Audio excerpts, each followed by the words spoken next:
Kita mulai dengan pujian nomor 449, bila tugasku telah selesai. Iman dipersilakan berdiri. 449.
Selamanya bahagia, bahagia, bahagia, diperkenankan memandang Tuhan, itu bagiku bahagia bangga. Walau di surga berjumpa teman, sobat kekasih di dalam Tuhan, namun melihat Tuhan berkenan, itu bagiku bahagia bangga. Ku selamanya bahagia, bahagia, bahagia, diperkenankan memandang Tuhan, itu bagiku bahagia bangga. Amin. Baik, kita berdoa. Bapa di surga, terima kasih Tuhan atas kasih karunia-Mu. Kami kembali berkumpul. Kami ingin mempelajari firman-Mu Tuhan. Tambah hikmat kami agar sungguh firman-Mu mendapatkan tanah yang subur dalam hati kami, agar firman-Mu tumbuh dengan baik dan berbuah dalam hidup kami sehari-hari. Kau yang pimpin Tuhan, agar segala puji-pujian kami sungguh menyenangkan hati-Mu. Terima kasih Tuhan, dalam nama Yesus kami berdoa. Amin. Amin. Silakan duduk. Kita lanjutkan pujian nomor 451. Satu bunyi sangkakala.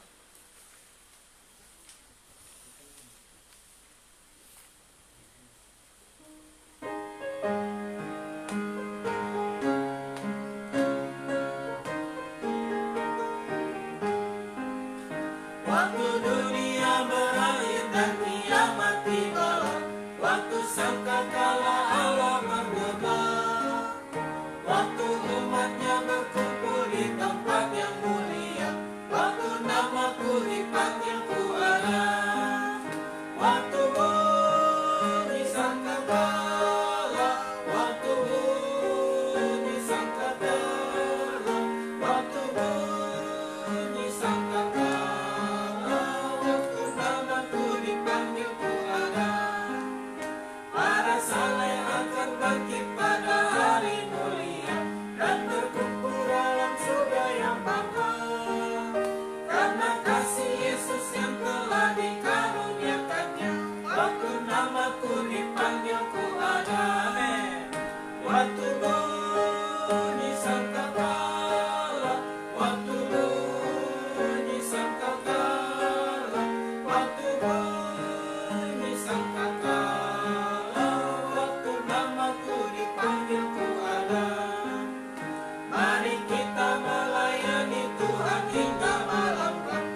hidup ini punah dan kerjaku ku genap.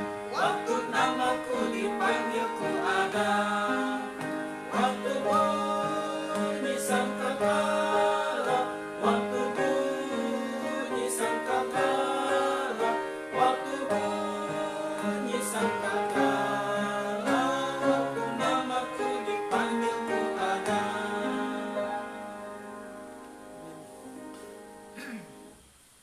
Waktu bunyi sangkakala nanti Tuhan datang, Tuhan menjemput. Pertama Tuhan datang, Tuhan menjemput umatnya di angkasa. Bagi yang belum dilahirkan kembali akan tertinggal masuk dalam masa kesusahan besar. Baiknya kita menerima, sungguh-sungguh bertobat, menerima kasih Tuhan, agar kita jangan sampai kita masuk ke dalam kesusahan besar itu. Nah, kita baca ayat hari ini dari Yohanes 14. Yohanes 14 ayat 1 sampai 14. Kita baca bergantian.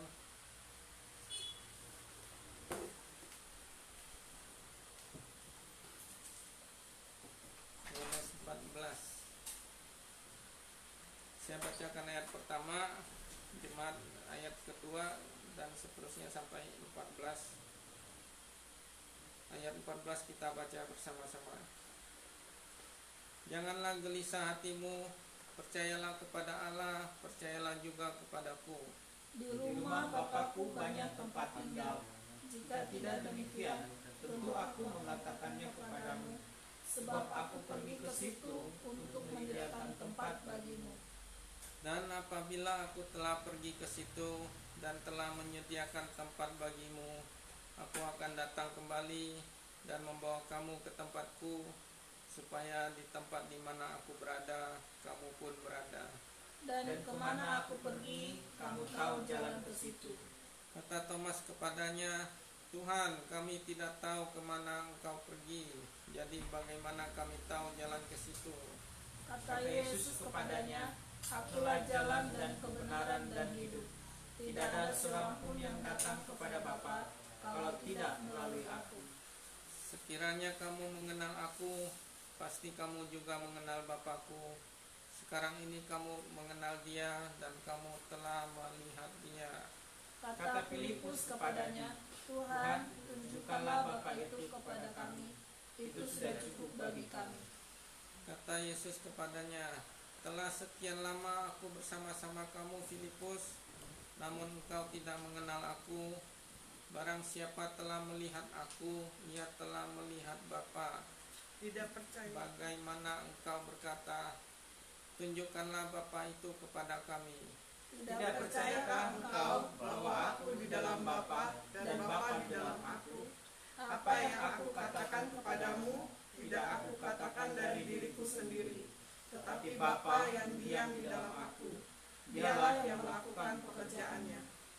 Percayalah kepadaku bahwa aku di dalam Bapa dan Bapa di dalam aku, atau setidak-tidaknya percayalah karena pekerjaan-pekerjaan itu sendiri. Aku berkata kepadamu, sesungguhnya barang siapa percaya kepadaku, ia akan melakukan juga pekerjaan-pekerjaan yang aku lakukan, bahkan pekerjaan-pekerjaan yang lebih besar daripada itu, sebab aku pergi kepada Bapa. Dan apa juga yang kamu minta dalam namaku, aku akan melakukannya, supaya Bapa dipermuliakan di dalam Anak. Jika kamu meminta sesuatu kepadaku dalam namaku, aku akan melakukannya. Amin. Jadi sebelum Yesus disalib, dia kasih pesan terakhir. Dia pergi hanya sebentar untuk menyediakan tempat di surga untuk orang yang sungguh bertobat, percaya kepadanya. Jadi waktu bunyi sangkakala, Tuhan datang kembali menjemput kita ke tempat yang sudah Dia sediakan.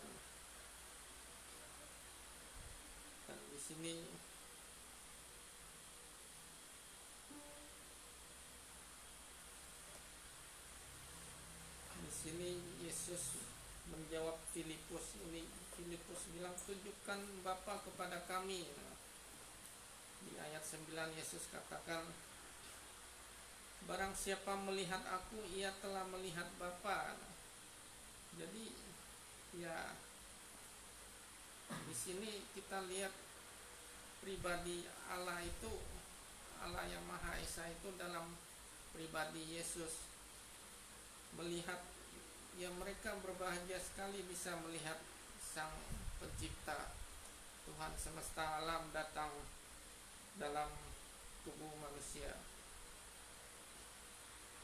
Dan kita lanjutkan pujian nomor 456.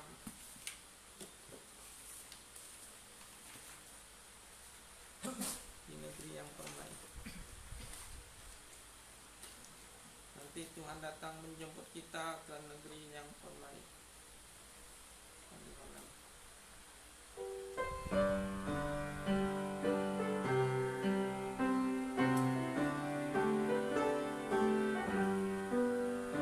Ada negeri yang amat indah, dengan iman dapat kulihat, Sang Bapa menanti di sana, persiapkan bagiku tempat di negeri yang permai.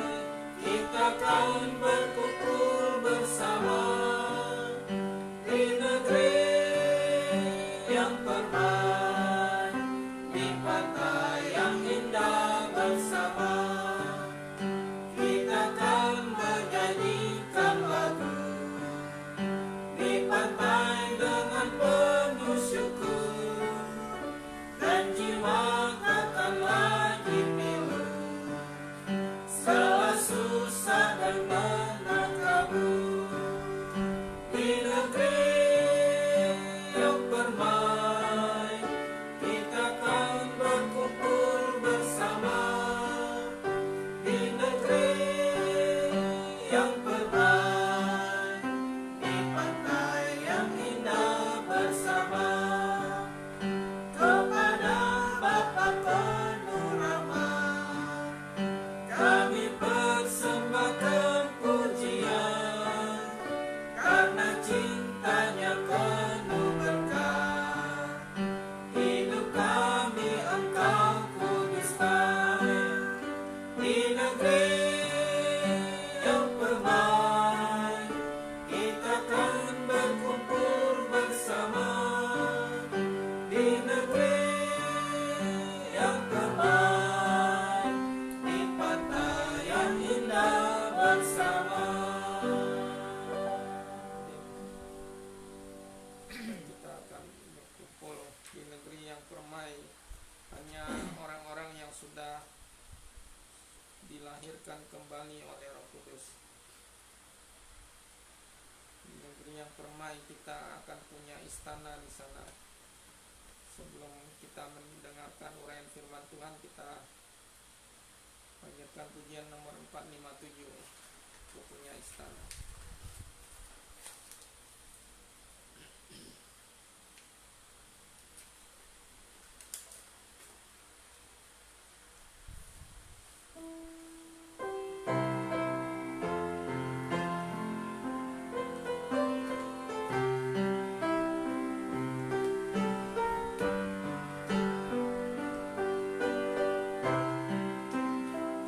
Aku tak puas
pasti ke surga.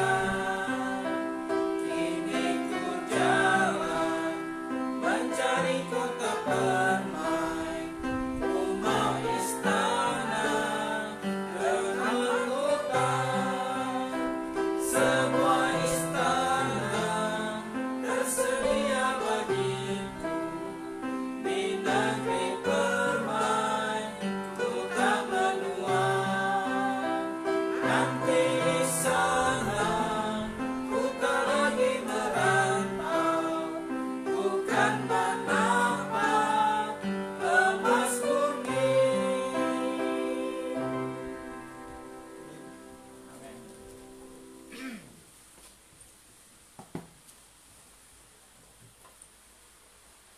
Ya. Baik, selamat hari Minggu, saudari.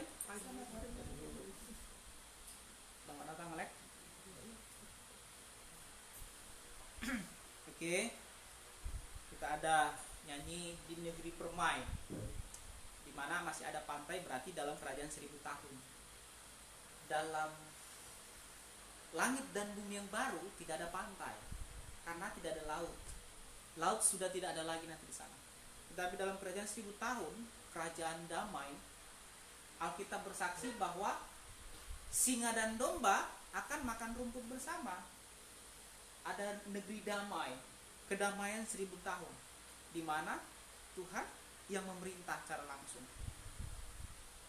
Dan berbahagia kita nanti yang bertemu di sana. Bagaimana suasananya? Kita tidak dapat menggambarkannya. Mari kita buka firman Tuhan dari kitab Roma. Kita mau melihat beberapa fakta kehidupan manusia.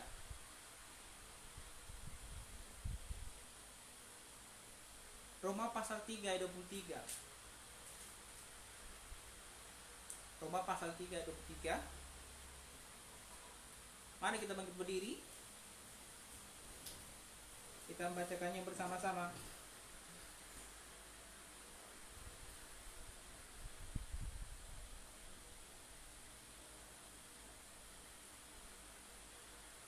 Roma pasal 3 ayat 23, 2-3 iya. Karena semua orang telah berbuat dosa dan telah kehilangan kemuliaan Allah. Sekali lagi, 2-3 iya. Karena semua orang telah berbuat dosa dan telah kehilangan kemuliaan Allah. Kita tundukkan kepala, kita berdoa. Tuhan punya mula langit dan bumi, Engkau yang menjadikan kami sedemikian rupa. Kami berterima kasih kepada Tuhan untuk kejadian kami yang luar biasa dalam rahim ibu kami. Tuhan, Engkau menempatkan kami di dunia ini untuk satu tujuan, untuk memuliakan nama-Mu. Bapa dalam surga, mohon tuntun kami untuk memahami firman-Mu dalam Roma 3:3, sehingga kami ya Tuhan boleh semakin hari semakin mengasihi Tuhan, berjalan sesuai dengan kehendak Tuhan. Kalau Roh Kudus terangi hati kami ya Tuhan, sehingga siapa-siapa yang belum lahir kembali, biar Tuhan Kau yang melahirkan dia kembali. Berfirmanlah kepada kami sekalian ya Tuhan, sebab kami semua mendengar. Dalam nama Tuhan Yesus kami berdoa. Amin. Silakan duduk. Baik, saudara terkasih dalam Tuhan, kita akan melihat beberapa fakta tentang kehidupan. Ya, mungkin akan saya runutkan begitu, dan Bapak Ibu sekalian boleh memahaminya secara runut. Yang pertama, fakta tentang manusia itu bukan tentang dosa sebetulnya. Fakta tentang manusia yang pertama bukan tentang dosa, tetapi tentang kemuliaan bersama dengan Tuhan. Itu yang kita lihat dalam kitab Kejadian. Dalam kitab Kejadian kita lihat betapa segala sesuatu baik adanya. Kita tidak mengenal namanya kematian pada saat itu. Tidak ada kematian, tidak ada nuklir, tidak ada segala sesuatu yang menyebabkan kesedihan, yang patah hati, atau semua yang lain-lain. Tidak ada namanya perampokan, pencurian, semua yang lain-lain tidak ada. Tidak ada namanya singa makan domba, enggak ada, belum ada pada saat itu. Tidak ada namanya manusia makan babi, belum ada pada saat itu. Tapi saudara terkasih dalam Tuhan, pada saat itu manusia dengan Tuhan itu jalan bareng, ibarat sahabat. tidak ada sesuatu yang menghalangi mereka. Ada kemuliaan di Taman Eden. Saudara terkasih dalam Tuhan, kita tidak dapat menggambarkannya sekarang itu. Tapi yang pasti, fakta yang pertama tentang manusia, waktu manusia ada di muka bumi ini, dia bersama dengan Tuhan. Ada kedamaian yang tidak bisa terlukiskan. Tapi saudara terkasih dalam Tuhan, kita masuk ketika manusia itu jatuh di dalam dosa. Ya, benar, bukan Adam yang tergoda, tapi Hawa yang tergoda. Tapi yang membuat dosa masuk ke dalam dunia bukan Hawa, tapi Adam. Kenapa? Karena Adam adalah mandatarisnya Tuhan. Kepada Adamlah diberikan perintah jangan begini, tapi nanti Adam yang teruskan itu kepada Hawa. Jadi ketika ular menggoda Adam, ya nggak mempan. Tapi ketika ular menggoda Hawa, mempan. Jadi sedang dikasih dalam Tuhan, Alkitab berkata, yang tergoda adalah Hawa, bukan Adam. Tapi yang menyebabkan dosa masuk ke dalam dunia adalah Adam, bukan Hawa. Karena dia kepala. Jadi semua yang hidup pada saat itu, ketika dia jatuh, maka semua yang di bawahnya akan jatuh. Lalu saudara terkasih dalam Tuhan, kita melihat yang kedua, fakta yang kedua, di dalam Roma 3:23 itu, Alkitab berkata semua orang telah berdosa. Ketika manusia berdosa, salah satu yang membuat Tuhan tidak bisa bersama dengan Tuhan adalah dosa. Dan masalah terbesar di dunia ini adalah dosa. Tidak ada yang lain. Yang paling besar di dunia ini adalah dosa. Enggak ada yang lain sebetulnya. Dan mengapa Tuhan datang ke dunia menjadi bayi, ngoek-ngoek begitu kan, dalam asuhan seorang manusia. Mungkin jatuh waktu dia berteman, mungkin dia main-main sesuatu waktu dia masih kecil. Dia harus belajar mengisi pengetahuan lewat hukum Taurat. Dia harus melalui semuanya itu. Dia harus melalui kesedihan manusia. Sedang dikasih dalam Tuhan, dia harus melalui semua itu. Kenapa? Ya karena satu masalah ini, masalah dosa. Sedang dikasih dalam Tuhan yang mulia itu bisa menjadi manusia itu karena satu hal, karena dosa. Dan itulah yang membuat manusia dengan Tuhan terpisah. Apa kata Tuhan? Saat engkau makan buah pohon pengetahuan yang baik dan jahat itu, saat itu kau akan mati. Dan benar, saat mereka makan, mereka mati pada saat itu. Nah, pengertian mati di sini itu adalah terpisah dari Tuhan. Itu pengertian mati yang pertama. Pengertian mati yang kedua adalah roh dan tubuh manusia terpisah. Nah, itu kita dikubur. Itu pengertian mati kedua. Tapi pengertian mati yang pertama adalah manusia terpisah dengan Allah. Saat manusia terpisah dengan Allah, masalah roh dan tubuhnya terpisah itu masalah waktu. Tapi ketika manusia sudah jatuh dalam dosa, Tuhan berkata mereka sudah terpisah. Saat itu manusia sudah menjadi musuh Allah, menjadi seteru. Tuhan tidak bisa bersatu dengan manusia yang berdosa itu. Kenapa? Karena Tuhan kudus gitu. Mungkin orang berkata begini, kan Tuhan Maha Kuasa, Dia dapat melakukan sesuatu, segala sesuatu. Tidak ada yang mustahil bagi Tuhan. Enggak. Banyak hal yang mustahil bagi Tuhan. Salah satunya bertemu dengan manusia berdosa. Itu tidak mungkin. Tuhan tidak bisa bersatu dengan manusia berdosa. Tuhan tidak dapat melakukan hal itu. Itu sebabnya sedang dikasih dalam Tuhan, semua manusia yang berdosa harus menghadapi yang nanti kita akan lihat. Coba kita lihat di dalam Mazmur 51 ayat 7. Sejak Adam jatuh dalam dosa, semua jatuh bersama dengan dia. Semua ciptaan yang sangat baik itu jatuh bersama dengan Adam. Mari baca bersama-sama Mazmur 51 ayat 7. 2 Mazmur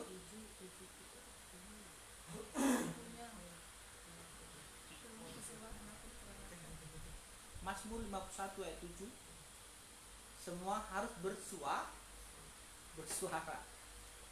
2 Sudah Elizabeth? Sudah. Oke. 2, 3 ya. Sesungguhnya dalam kesalahan aku diperanakan, dalam dosa aku dikandung ibuku. Amin. Dalam kandungan pun kita sudah berdosa. Bukan dosa perbuatan ya, bayi mana melakukan sesuatu, tetapi dosa karena efek dosa Adam. Adam yang makan nangka, semua manusia kena getahnya. Adam yang melakukan itu, kita semuanya kena. Karena itu saudara dikasih dalam Tuhan, ketika kita masuk ke dalam dunia ini dalam keadaan berdosa, kata Tuhan, sudah sejak awal tidak ada istilah tabula rasa di sini. Konsep tabula rasa bukan ajaran kekristenan. Konsep tabula rasa itu hanya dalam hal knowledge, pengetahuan, hal tambah 1, 2. Ibu kota Indonesia di mana? Jakarta. Nah, itu tabula rasa dalam hal itu boleh gitu, menambah pengetahuan.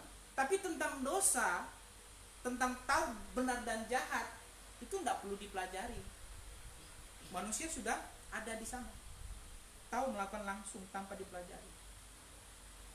Jadi saudara dalam Tuhan tidak ada terkecuali, semua manusia sudah jatuh dalam dosa. Semua manusia ketika dia ada di muka bumi ini, itu sudah menjadi seteru Allah. Wah, tidak adil. Kenapa? Tiba-tiba saya kan nggak tahu apa-apa. Ada di India ya, dia tuntut orang tuanya bilang gini, "Maaf Pak, kenapa kau lahirkan aku? Saya tidak minta engkau melahirkan saya di muka bumi ini." Dia tuntut bapaknya ke pengadilan. Ini kan anak yang gila ya. Harusnya bapak maknya juga bilang, "Saya juga nggak minta saya dilahirkan di muka bumi ini." Siapa yang manusia yang minta dia dilahirkan di muka bumi? Odek, kau minta dilahirkan sama bapak mah? Tidak, saya tidak pernah minta dilahirkan. Bahkan satu manusia pun tidak pernah minta dia dilahirkan di muka bumi ini. Pertanyaannya, siapa yang ingin kau ada di muka bumi ini? Tuhan dong. Tapi sebenarnya itu kasih karunia kita ada di muka bumi ini. Tapi waktu kita ada dalam dunia ini, Tuhan berkata, ya, kamu manusia berdosa. Itu fakta yang tidak bisa engkau hilangkan. Satu fakta yang tidak bisa engkau hilangkan. Jangan percaya dengan orang-orang ateis, orang-orang yang mau menghilangkan Tuhan dalam kehidupan mereka. Mereka mau kelakuan mereka itu tidak dihukum. Mereka mau hati mereka yang menuduh mereka tentang kejahatan mereka itu terdiam. Untuk mendiamkan hati nurani mereka, mereka akan berkata, "Oh, jauh lebih bagus saya tidak berpikir tentang Tuhan. Ketika saya tidak berpikir tentang Tuhan, maka hati saya damai. Oh, tidak ada Tuhan." Alkitab berkata itu orang gembala. Istilah negasi dalam Tuhan yang pertama yang kita lihat adalah semua manusia sudah berdosa tanpa terkecuali. Yang kedua, fakta yang kedua, Roma 6 ayat 23. Nah, karena semua manusia sudah berdosa, maka konsekuensi logis dari hal itu adalah Roma 6 ayat 23. Kita baca bersama-sama. Roma 6 ayat 23.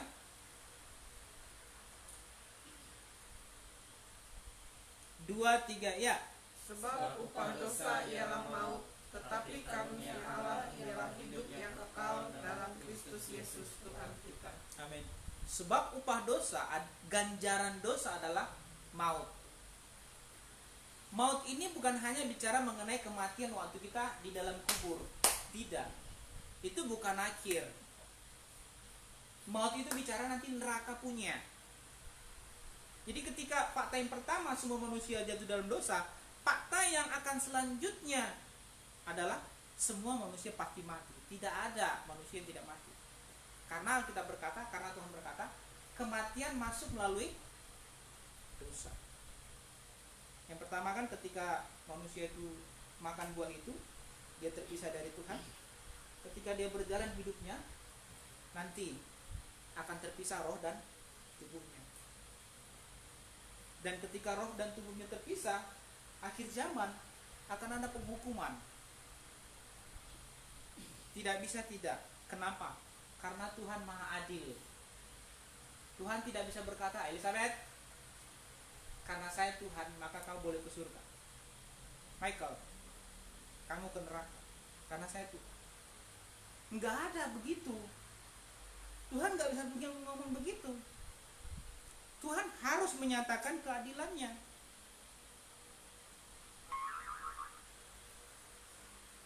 Ada satu orang dulu ya, siapa namanya, kaisar Cina namanya Qin Shi Huang.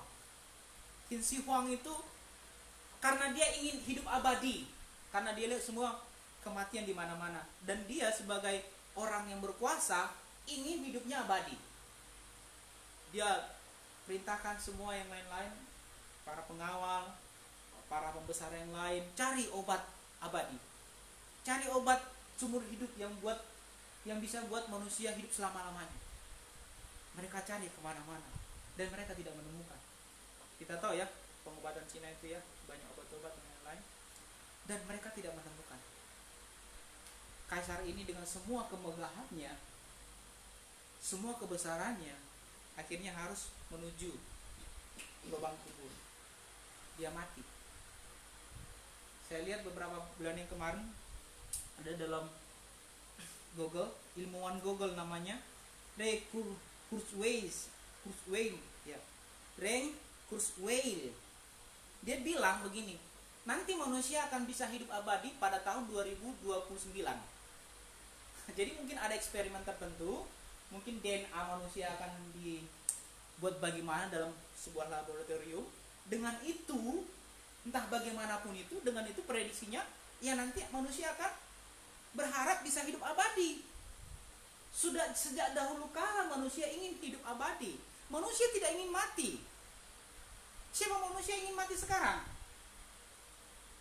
Kalau kita dalam Kristus, oke lah, kapan Tuhan ambil, amin, puji Tuhan. Tapi sudah dikasih dalam Tuhan, manusia pada umumnya, saya ingin hidup abadi. Apa kata Kairin Anwar dalam puisinya? Aku ingin hidup 1000 tahun lagi.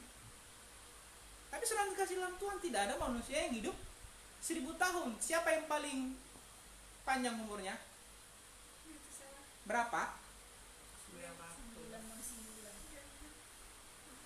969 tahun. Itu pun dia tidak mampu mencapai umur 1000 tahun. Nanti dalam lagu kita, nanti di dalam negeri permai itu kita akan mencapai umur 1000 tahun. Karena tidak ada kematian bagi yang di dalam Kristus Yesus. Sudah terkasih dalam Tuhan, ya tidak bisa tidak, semua manusia pada akhirnya akan mati. Kenapa? Karena kamu manusia berdosa. Itu tidak bisa lepas dari situ. Fakta yang ketiga kita lihat Ibrani 9 ayat 27. Fakta yang pertama, semua manusia adalah orang berdosa. Yang kedua, semua manusia pasti akan mati. Yang ketiga, semua manusia akan dihakimi. Pasti akan dihakimi. Tidak ada namanya, kita lihat nanti. Ibrani 9:27. Ibrani 9:27. 2, 3, ya. Dan sama seperti manusia ditetapkan untuk mati hanya satu kali saja, dan sesudah itu dihakimi. Satu kali manusia hidup, sekali dia mati, tidak namanya daur ulang, tidak namanya reinkarnasi. Reinkarnasi adalah ajaran dari si iblis yang dicopot oleh agama tertentu. Iblis yang menginspirasikan itu pada orang-orang yang tidak takut akan dia, dan mereka buat nanti kalau kau mati, setelah kau mati kau akan jadi bekicot, kamu akan jadi monyet, kamu akan jadi materi, kamu akan jadi cacing. Ini adalah ajaran setan-setan sebetulnya, melawan daripada firman Tuhan dalam Ibrani 9 ayat 27. Sekali kau mati, setelah itu selesai, nanti kamu akan begini. Tidak ada second chance, tidak ada kesempatan kedua. Tidak berlaku yang namanya saya hidup sekarang, saya berbuat baik, karma akan terjadi, dimana ketika saya hidup di dunia sekarang, karma semua perbuatan baikku, moga-moga nanti saya akan ada di antara manusia dan dewa. Moga-moga nanti ketika berbuat baik lagi, moga-moga terinkarnasi lagi jadi semacam dewa. Makanya jangan berbuat jahat di dunia ini. Kenapa? Karena bisa-bisa nanti kau jadi manusia, ketika kau reinkarnasi kau jadi kambing. Ini ajaran setan-setan sebenarnya kasih lampu. Alkitab berkata sekali manusia hidup, selanjutnya pasti akan dihakimi. Saya pernah ada baca buku, namanya bukunya penulisnya Rod Bell. Dia bilang begini, love wins. Toh pada akhirnya kasih akan menang. Jadi dia baca Alkitab, lalu dia simpulkan karena Allah Maha Kasih, maka pada akhirnya semua manusia pasti akan selamat. Nah ini dia menipu Tuhan. Bagaimana dia bisa mampu menipu Tuhan? Dia menipu manusia yang lain. Dalam bukunya dia bilang, ya karena kasih Tuhan maka semua pasti akan selamat. Tidak.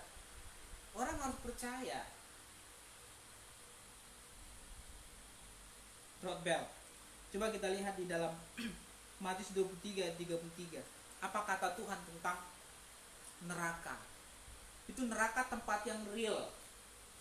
Tempat yang nyata. Sebuah keadaan yang penderitaan, penyiksaan selama-lamanya. Itu bukan sebuah keadaan di dunia ini. Matius 23 ayat 33.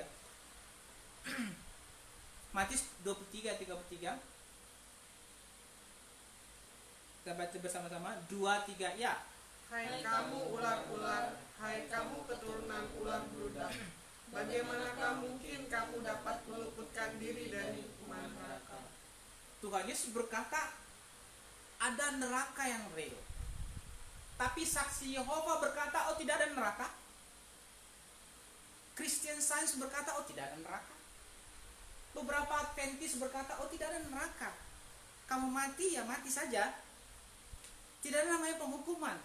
Penghukuman itu saat kau mati udah selesai, kamu hilang selama-lamanya. Tidak ada. Hilang, keberadaanmu hilang dari alam semesta. Tidak ada penghukuman. Penghukuman adalah saat kau mati. Tapi Tuhan berkata tidak, neraka itu real. Neraka juga selama-lamanya tempat itu. Karena ada yang mengajarkan apa? Neraka itu bisa kau nanti mati gitu ya, dicuci dulu di sini, dicuci beberapa dosamu, setelah itu baru ke surga. Itu omong kosong.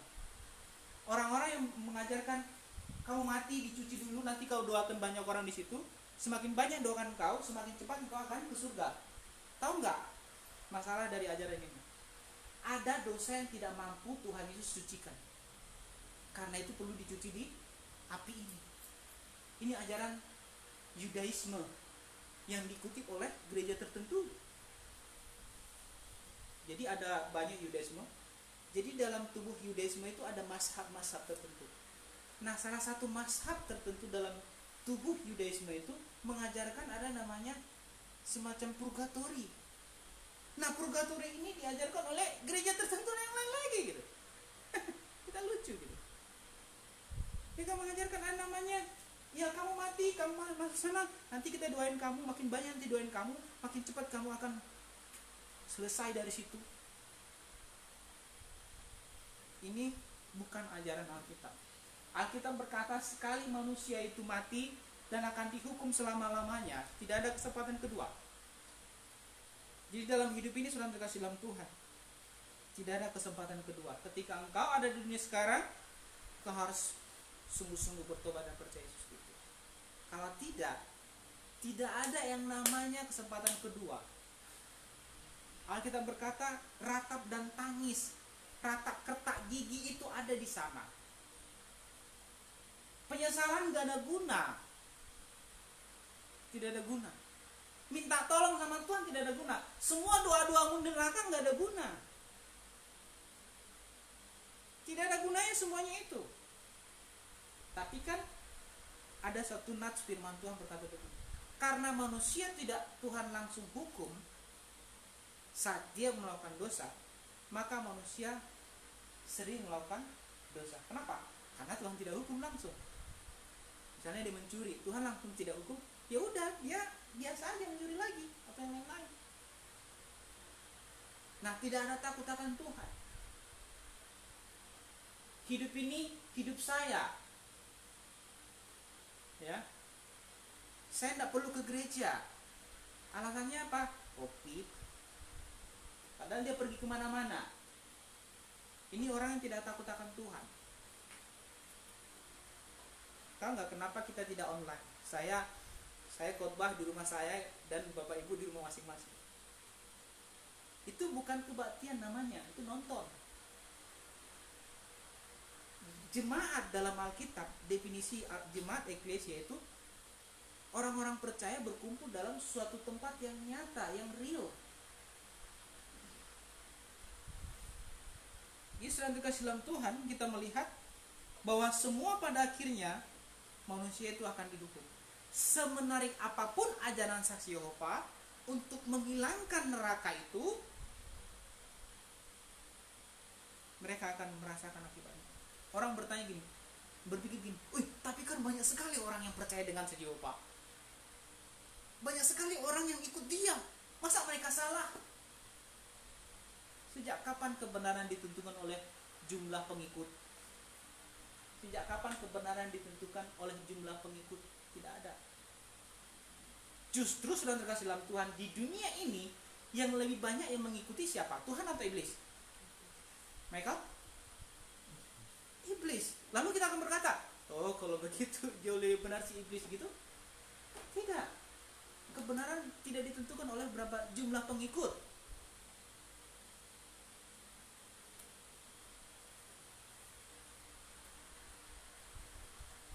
Yang keempat kita lihat Efesus 2 ayat 8 sampai 9. Semua manusia sudah berdosa, semua manusia pasti akan mati, semua manusia pasti akan dihukum di neraka selama-lamanya. Yang keempat, semua manusia tidak dapat menyelamatkan dirinya sendiri. Semua manusia tidak dapat menyelamatkan dirinya sendiri. Efesus 2 ayat 8 sampai 9.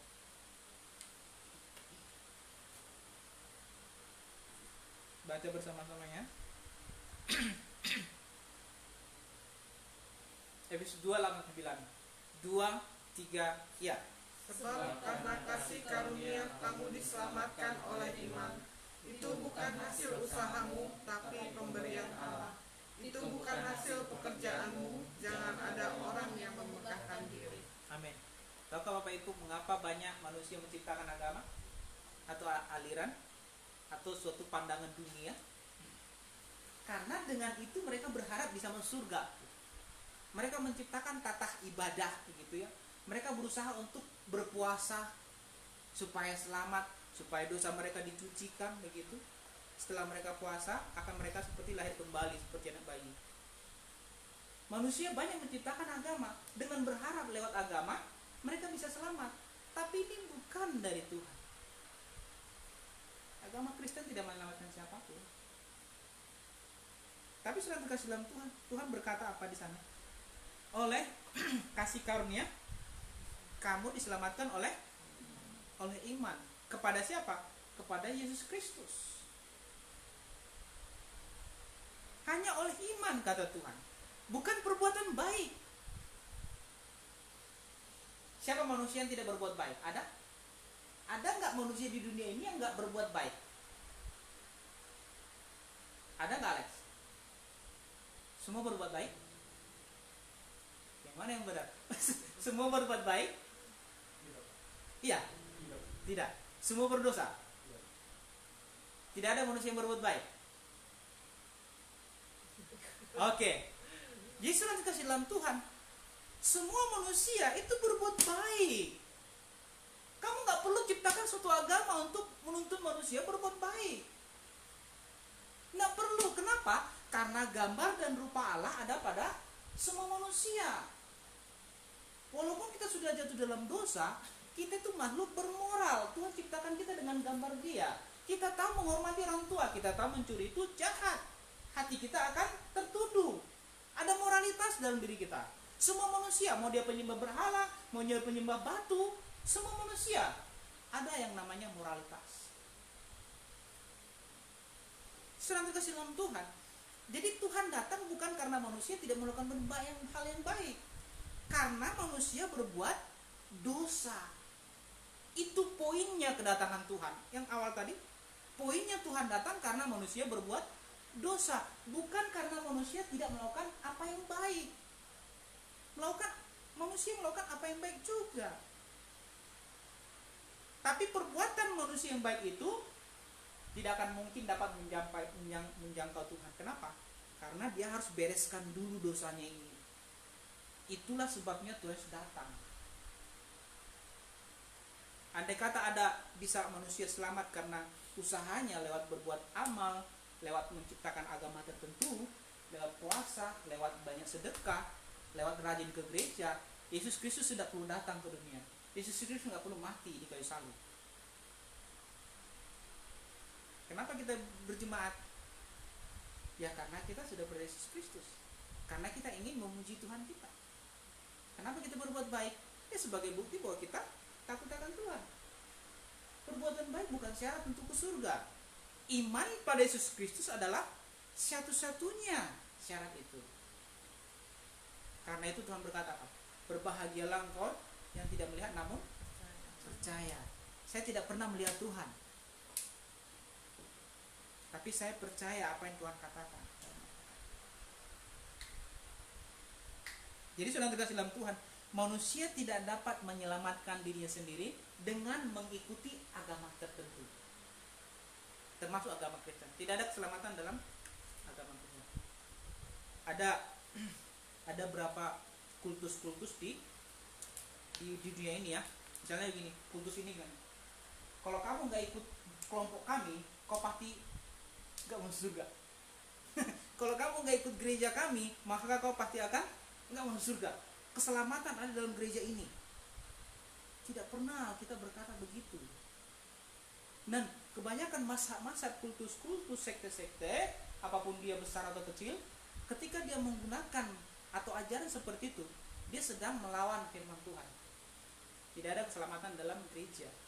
Tidak ada keselamatan dalam kekristenan. Yang ada keselamatan hanya dalam Kristus Yesus. Kristus Yesus. Kekristenan sekarang kan hanya sebagai institusi saja. Sebuah agama legalitas dalam berbangsa. Tapi tidak menyelamatkan siapapun. Ada banyak sekali orang Kristen yang bertahun-tahun di rumah. Kamu orang apa? Saya orang Kristen. Oke, baiklah. Kamu suka baca Alkitab enggak? Boro-boro dia mau menyukai hal itu. Dia lebih menyukai hal yang lain. Dia lebih menyukai mancing. Dan dia bisa damai gitu berjam-jam gitu, tunggu ikannya gitu, makan enggak dia. Dan dia bisa damai di sana berjam-jam, tapi dia enggak damai membaca Alkitab. Sedang kasih dalam Tuhan, coba misalnya cek masing-masing. Saya menyukai baca firman Tuhan atau enggak? Saya dekat dengan Tuhan juga. Salah satu indikator orang dekat dengan Tuhan itu, dia suka ada duduk di kaki Tuhan. Dia seperti Maria. Bukan Maria kamu. Dia seperti Maria yang duduk di kaki Tuhan, sementara Marta sibuk. Maria duduk di kaki Tuhan, lebih senang dia mendengar omongan Tuhan. Ini salah satu indikator orang yang di dalam Kristus Yesus dari sejak dahulu kala, sejak kekristenan ada, itu menyukai firman Tuhan. Orang-orang yang tidak menyukai firman Tuhan lah yang tidak mau tahu tentang firman Tuhan. Cukup bagi dia gini, oh saya sudah tahu itu, yang penting berbuat baik. Kamu nggak perlu baca Alkitab untuk berbuat baik. Orang penyembah berhala pun berbuat baik, banyak moralitas yang bagus. Kenapa kita baca Alkitab? Untuk menumbuhkan iman kita, untuk membuat iman jadi ada. Karena iman timbul dari pendengaran. Pendengaran akan firman Kristus Yesus. Iman timbul tidak dari nonton atau yang lain-lain. Iman timbul dari pendengaran firman Tuhan. Iman timbul tidak dari ilmu pengetahuan alam, sains, matematik, yang lain-lain, tidak. Filsafat, tidak. Iman timbul dari pendengaran akan firman Tuhan.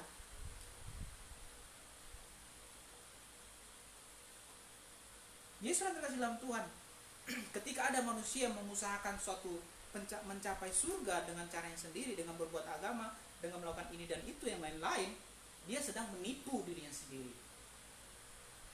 Kenapa? Karena jalan satu-satunya, kita baca tadi Yohanes Yohanes berapa? 14 ayat 6. Apa Tuhan katakan di sana? Yesus adalah jalan satu-satunya, tidak ada yang lain. Beriman pada Yesus Kristus adalah satu-satunya. Tapi mudahkan beriman pada Yesus Kristus. Apakah mudah beriman pada Yesus Kristus? Tidak, saudara terkasih dalam Tuhan. Tidak. Tidak mudah beriman pada Tuhan. Tidak segampang membalikkan telapak tangan saya. Beriman pada Yesus Kristus tidak gampang. Tahu tentang hal itu, ya bisa. Tapi untuk mengimani apa yang kita tahu itu tidak segampang itu. Jadi sudah dikasih dalam Tuhan. Tuhan berkata semua manusia tidak dapat menyelamatkan dirinya sendiri. Pahami fakta itu. Yang kelima dan yang terakhir, Kisah Para Rasul 4 ayat 12. Semua manusia dapat selamat jika mereka percaya pada Yesus Kristus Tuhan. Semua manusia dapat selamat jikalau dia beriman pada Yesus Kristus. Kisah Para Rasul 4 ayat 12. 2, 3, ya. Dan keselamatan tidak ada di dalam siapapun juga selain di dalam Dia. Sebab di bawah kolong langit ini tidak ada nama lain yang diberikan kepada manusia yang olehnya kita dapat diselamatkan. Hanya di dalam nama Yesus Kristus. Hanya dalam nama Yesus. Yesus yang ada dalam Alkitab ya. Bukan Yesus di pemain bola atau yang lain-lain. Hanya Yesus yang ada di dalam Alkitab dan orang Nazaret. Saudara terkasih dalam Tuhan. Yang pertama tadi, kenapa Tuhan datang ke dunia? Kenapa dia rela mati? Kenapa dia rela diludahi? Tuhan diludahi, saudara terkasih dalam Tuhan. Tuhan dipukul begitu. Tuhan, Alkitab berkata, dia biasa hidup sengsara. Alkitab berkata, Tuhan yang mulia ini, pencipta segala sesuatu, pencipta alam semesta, lahir di dalam suatu kandang yang kotor. Ya, dia merendahkan dirinya. Kita berkata, dia merendahkan dirinya dan taat sampai mati. Demi siapa? Demi engkau. Jangan bermain-main dalam hidup. Percayalah pada Yesus Kristus sebagai Tuhan dan Juru Selamatmu. Coba cek, Tuhan, bagaimana dengan dosa saya? Kalau orang tidak pernah merasa bahwa dosanya itu akan membawa dia ke neraka, dia tidak akan pernah mungkin akan percaya pada Yesus Kristus dengan sungguh-sungguh. Kalau orang tidak pernah merasa dosanya itu akan membawa dia ke neraka, dia tidak akan pernah akan menemukan keselamatan. Karena dia tidak tahu mengapa dia ke neraka. Kalau dia tidak tahu mengapa dia ke neraka, mustahil dia akan tahu mengapa dia ke surga. Seseorang harus tahu dulu kenapa dia ke neraka, baru nanti dia akan tahu. Oh, saya harus mencari sesuatu. Saya harus mencari jalan kebenaran itu. Dan saudara terkasih dalam Tuhan, Alkitab berkata, semua dosa manusia Tuhan tanggung di kayu salib. Alkitab berkata, tanpa penumpahan darah tidak ada pengampunan. Tanpa penumpahan darah Tuhan yang mulia, tidak ada pengampunan. Ya saudara terkasih dalam Tuhan, Tuhan kita menjadi manusia, dan itu adalah fakta sejarah yang tak terbantahkan. Tuhan harus menjadi manusia untuk menyelamatkan. Ada banyak Tuhan-Tuhan lain yang diciptakan oleh agama-agama tertentu dan menempatkan ini. Tuhan itu maha begini, maha kasih, maha mulia, tapi dia tidak pernah ada. Dia tidak pernah eksis di dunia ini. Jadi hanya ada dalam angan-angan para pengikutnya. Lalu menyembah Tuhan yang tidak ada itu, membuat sifat-sifat maha kasih, maha besar, maha berdaulat, maha bla bla bla yang lain-lain, tapi dia tidak ada. Tapi tidak dalam iman Kristen. Tuhan yang maha besar itu, maha mulia itu pernah eksis dalam sejarah manusia. Dia ada. Salah satu perbedaan Tuhan yang benar dengan Tuhan palsu itu, ya, yang palsu itu tidak pernah ada. Yang benar itu pernah ke dalam dunia. Jadi sudah terkasih dalam Tuhan, jangan percaya dengan semua ilah-ilah lain. Percayalah kepada Yesus Kristus. Mari kita bangkit berdiri. Kita baca Yohanes 14 ayat 6. Yohanes 14 ayat 6.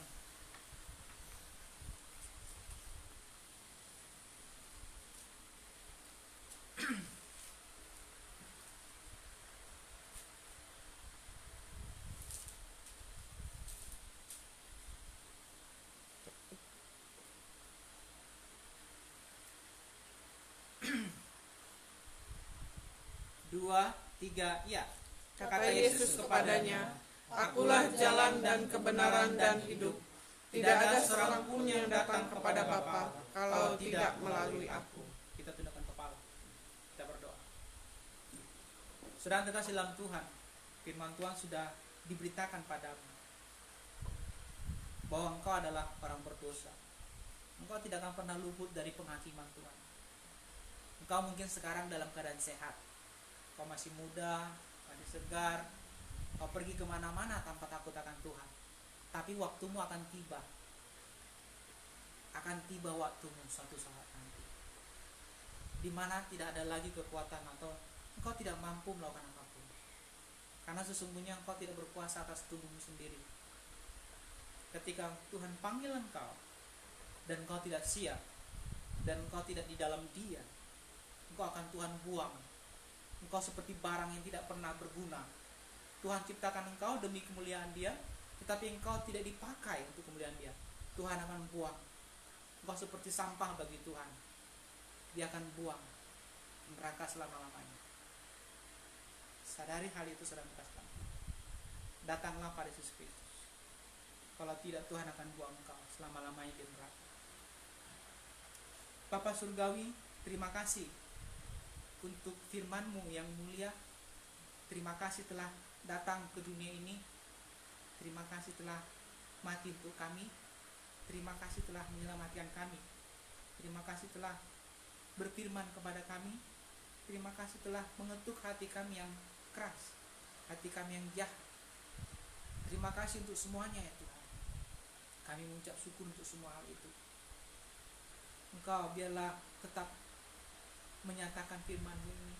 Biar firman-Mu berdengung dalam hati kami, dan kami akan takut akan Tuhan setiap waktu.